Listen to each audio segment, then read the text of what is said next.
Okay, up here on Bear Hill, I think it's about 780 feet. Hartford should be up there where those mountains are. The Connecticut River is over there on the other side of the hill. Got my spikes on because all the rock is covered with ice. But almost halfway in my hike today. This is quite nice. Maybe this is bare rock. Hard to tell, really. They don't seem to put signs up for hill names here on this trail, which is fine. Don't have to.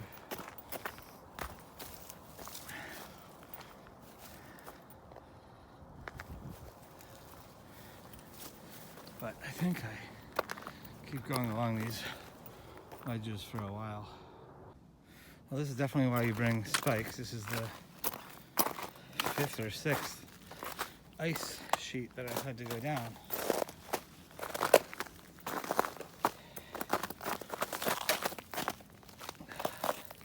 These things are pretty amazing, let me tell you. So I just passed, I think, another view, but it looked like it was pretty grown in. Especially compared to all the other ones.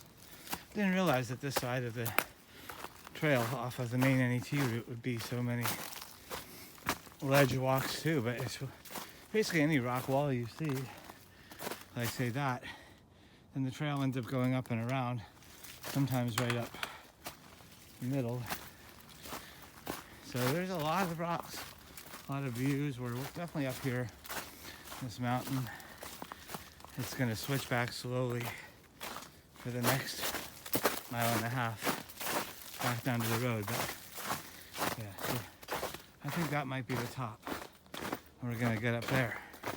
So let's see. Maybe this is Bear Hill. So I've got like almost all the way around view.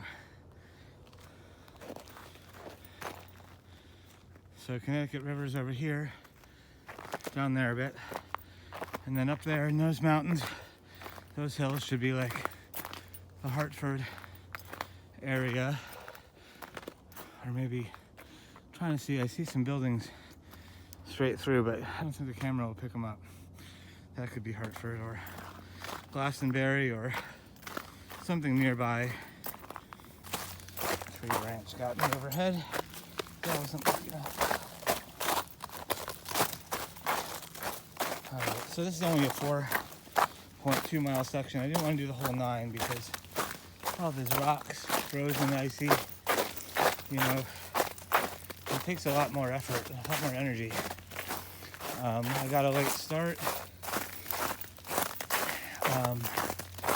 Usually I could do this mileage in 2 hours, but it looks like it's going to be more like 2.5 this time, just because of the nature of the conditions. But yeah, so I was like, maybe I'll do a 9, maybe I'll do a 9, and finish it all in one. Oh, this is beautiful. Finish it all in one go. But I would definitely have needed to get up a few hours earlier, because the sun sets like 4:45. Look at this is beautiful. Oh, I'm gonna get a picture. So yeah, and I also gotta make sure I'm not using up all my battery here. So I still got 1.5 miles or so. But yeah, so it's about an hour and 10-minute drive up here. So I was hoping to get it all done, but you know, I like having hikes left to do.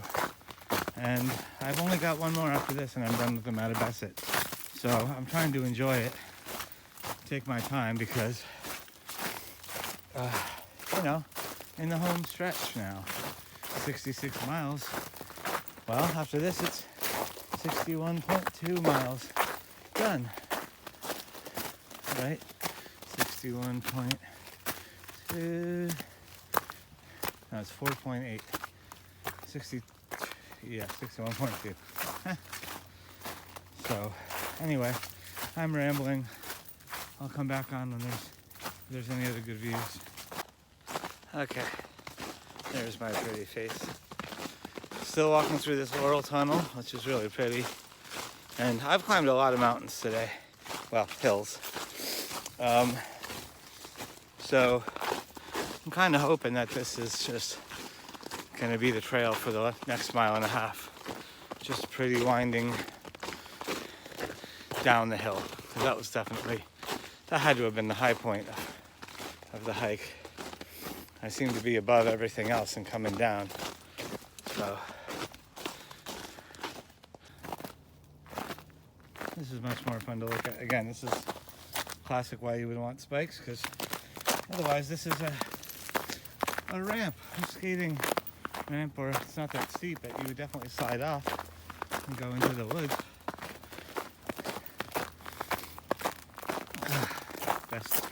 Best invention ever, micro spikes.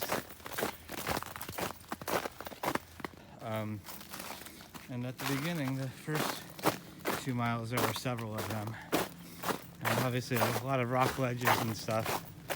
So since I didn't really video, I wasn't really planning on doing a video for this because I didn't think I'd have any time to just walk without climbing and avoiding disaster. So I didn't really film any of that. I got pictures, so what I'm gonna do is at the end of this video, or I'll mix it in between, you'll know by the time you watch this, I'll put the pictures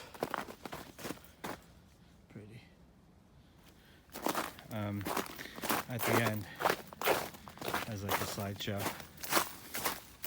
I'm just kind of still walking through this Laurel forest, going over these little lips and then going down a little bit more. So I haven't really done any real big climbs. There's some more water, lots of water on this side of the trail.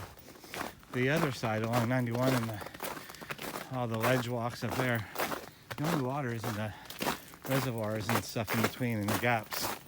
So definitely have extra water between Guilford and Meriden. Carry extra water. So yeah, we're gonna go with that probably a little bit.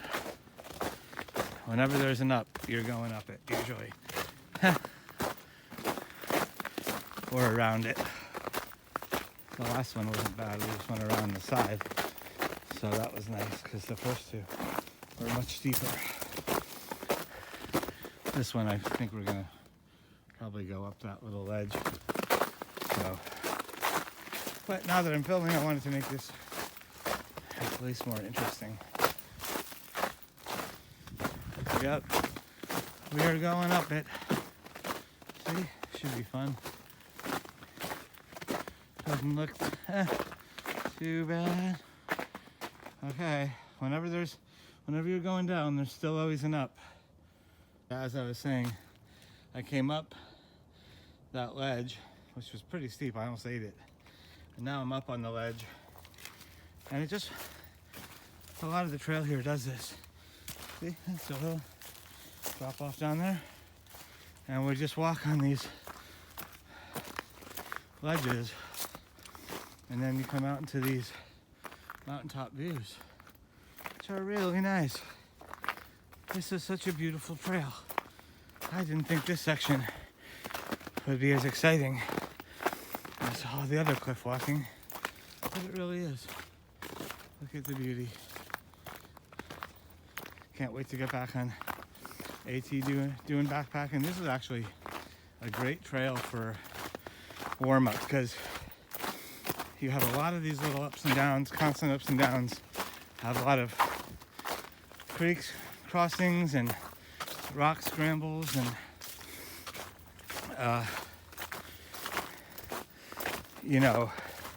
similar type features. The intensity of the ups and downs. I mean, I haven't really done New Hampshire since I was a kid. I will next summer, but the Mid-Atlantic and Connecticut and Massachusetts, you have a lot of these quick ups and downs, and some can be pretty steep even if they're not high elevation.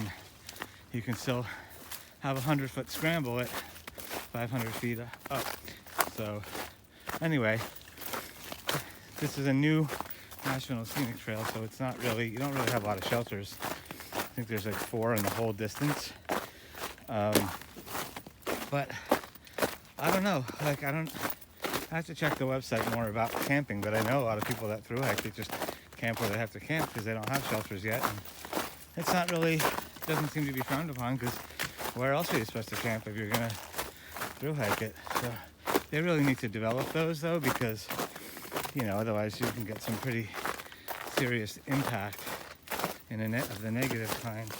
Oh, another ice slide. If people are just camping everywhere. But I haven't seen a lot of fire rings. You don't get a lot of people through hiking this trail because there's not a lot of shelters and campsites, and water isn't always the most accessible.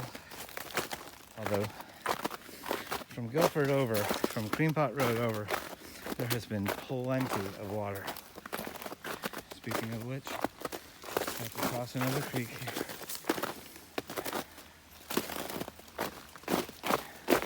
Lots of water in this section, which reminds me I should drink some water. Just crested another rise here.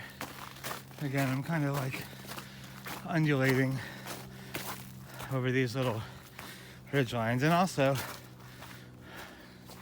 the trail cut back west.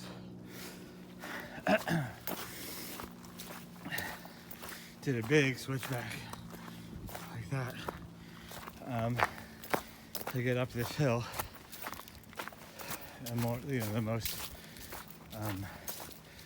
low impact way, and that's for the trail, not so much to people, but to, you know, prevent the erosion.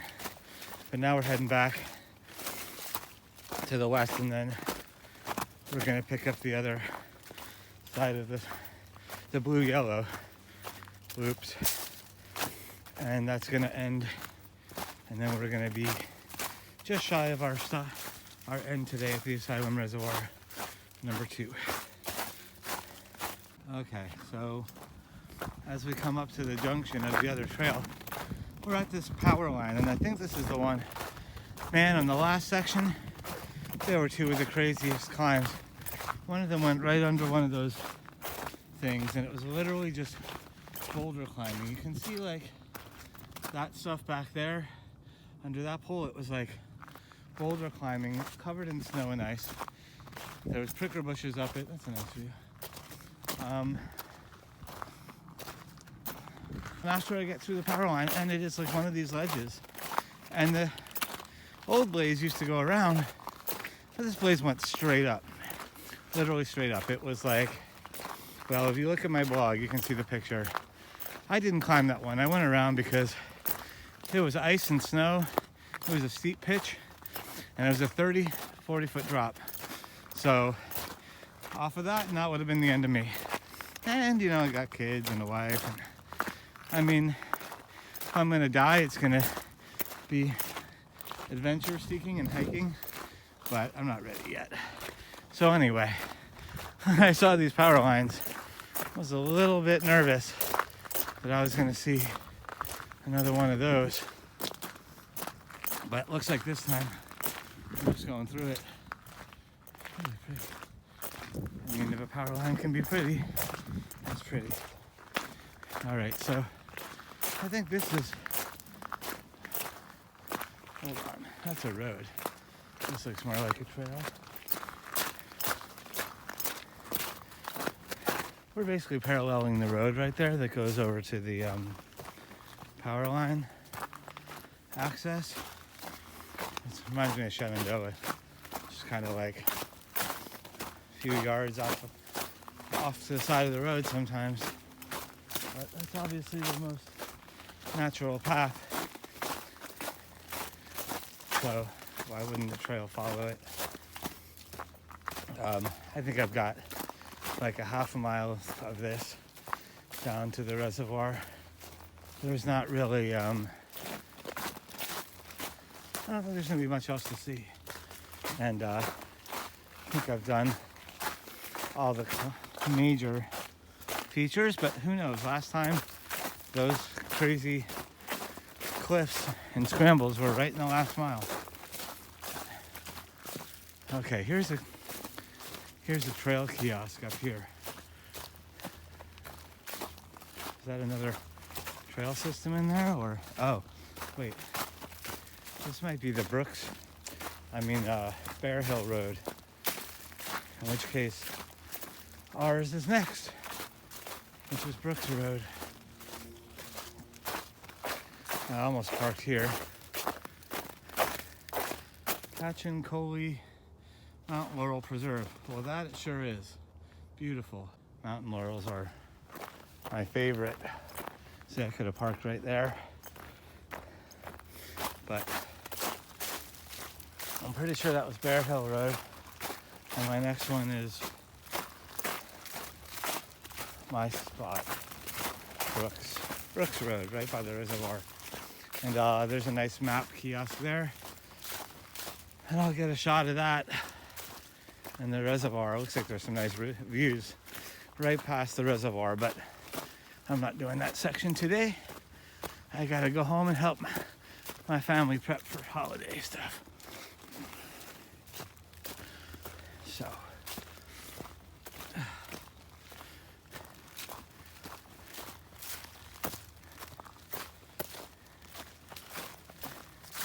all right.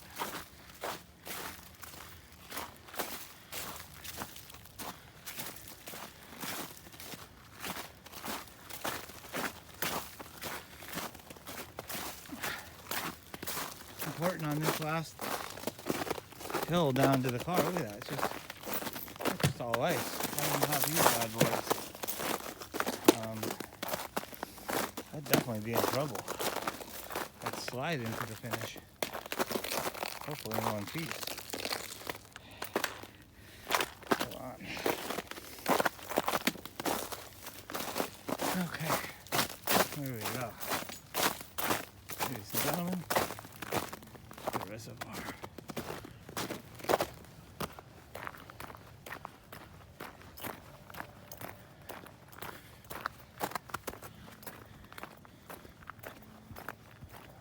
Right.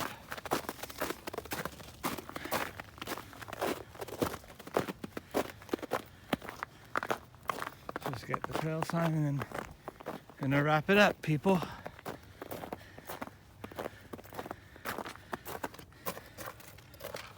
New England Trail, Asylum Reservoir section. So that's next. So we just did from here all the way to here. So now all I have left of this whole trail, 5 miles, 4.8. Soon.